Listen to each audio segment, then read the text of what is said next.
హైదరాబాద్ లో హవాలా వ్యాపారిని పోలీసులు అరెస్టు చేశారు. అతని వద్ద నుంచి ₹1,40,00,000 స్వాధీనం చేసుకున్నారు. ఆ వివరాలను పోలీస్ కమిషనర్ మీడియాకు వెల్లడిస్తున్నారు. ప్రత్యక్ష ప్రసారం ద్వారా చూద్దాం.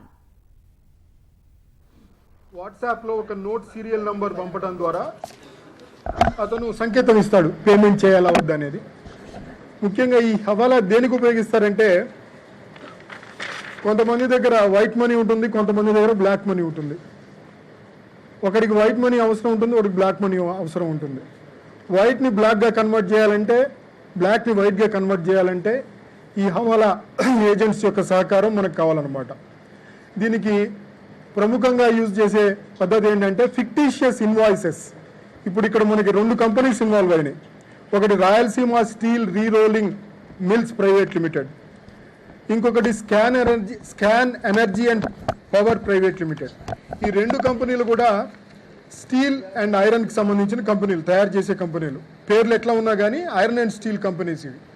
ఫిక్టీషియస్ ఇన్వాయిసెస్ ప్రొవైడ్ చేయడం ద్వారా ఒక మనీ ట్రాన్సాక్షన్ని షురూ చేసి బ్లాక్ని వైట్ కింద కన్వర్ట్ చేయటం అనేది వీళ్ళ యొక్క ఎంఓ.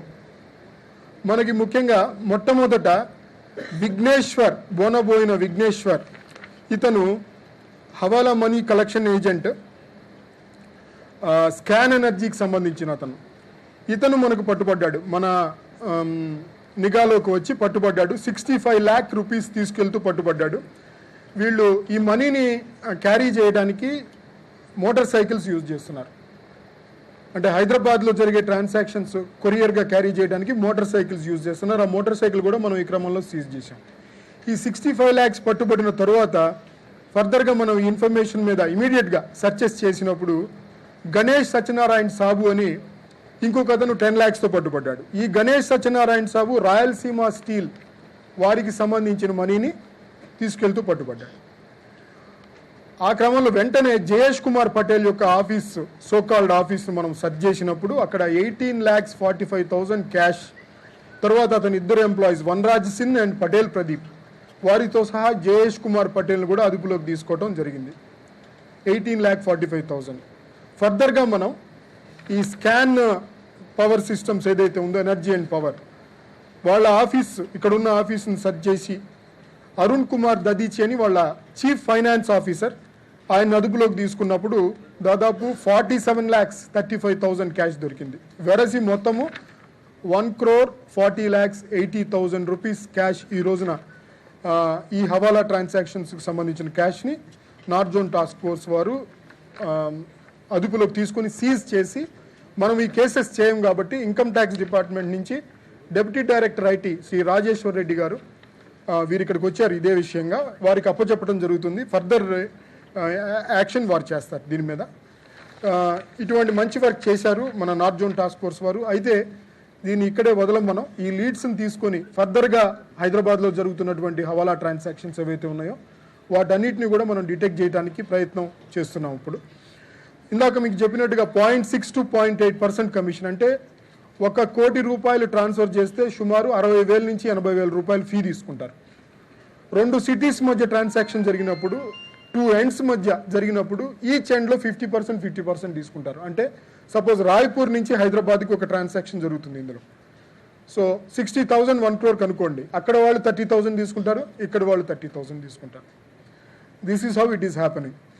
సో దీనివల్ల ఏం జరుగుతుంది, గవర్నమెంట్కి జిఎస్టీ నష్టం వస్తుంది, జిఎస్టీ ట్యాక్స్ నష్టం వస్తుంది.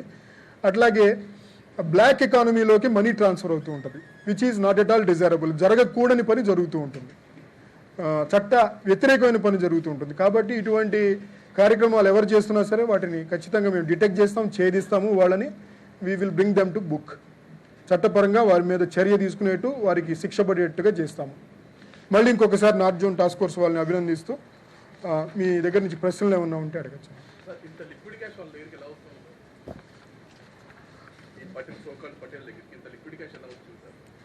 అంటే నేను బ్లాక్ మనీ అనేది జనరేట్ అయ్యే పద్ధతులు రకరకాలు ఉన్నాయి. ముఖ్యమైన పద్ధతి ఇండియాలో, అంటే ఇక్కడికి ఆ పద్ధతిలో వచ్చిందని నేను చెప్పాను. బ్లాక్ మనీ ముఖ్యంగా ల్యాండ్ ట్రాన్సాక్షన్లో ఎక్కువ ప్రొడ్యూస్ అవుతుంది ఇండియాలో. ఎందుకంటే రిజిస్ట్రేషన్ ఫీ కట్టడానికి అవాయిడ్ చేయడం కోసం రిజిస్ట్రేషన్ డాక్యుమెంట్ మీద అండర్ ఇన్వాయిస్ చేసి వాళ్ళు మిగతా క్యాష్ని క్యాష్ రూపంలో ఇవ్వడానికి ప్రయత్నిస్తారు. అది ఎన్నో సంవత్సరాలుగా ఇండియాలో జరుగుతూ వస్తున్నది. దానిలో మ్యాక్సిమం ప్రొడ్యూస్ అవుతుంది. తర్వాత బులియన్ పర్చేజెస్లో కూడా అక్యుములేట్ అయి ప్రొడ్యూస్ అవుతుంది. అంటే బిల్ లేకుండా బులియన్ అమ్మినప్పుడు కొన్నప్పుడు వారు క్యాష్ ఇచ్చినప్పుడు అది అక్యుములేట్ అయ్యి ల్యాక్స్ క్రోర్స్లోకి వస్తుంది. దాన్ని మళ్ళీ వైట్గా కన్వర్ట్ చేయాలని కొంతమంది ప్రయత్నిస్తుంటారు అనమాట. ఆ విధంగా ఎక్కువ ఈ కరెన్సీ ప్రొడ్యూస్ అవుతుంది. ఎక్కువ పటేల్కి అది ఎలా వచ్చింది అనేది మనం ఇన్వెస్టిగేషన్లో వస్తుందండి. అంటే రైడ్స్ జరిగిన ఇమీడియట్గా మనం చేసే ఇన్వెస్టిగేషన్ తక్కువ ఉంది ఇందులో, కాబట్టి వారికి ఇచ్చేస్తాము. ఇంకా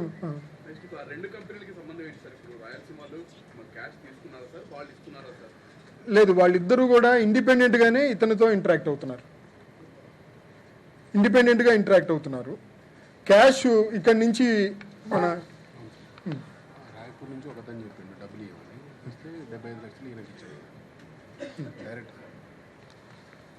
రాయ్పూర్ నుంచి క్యాష్ ఇక్కడికి ట్రాన్స్ఫర్ అవుతుందండి.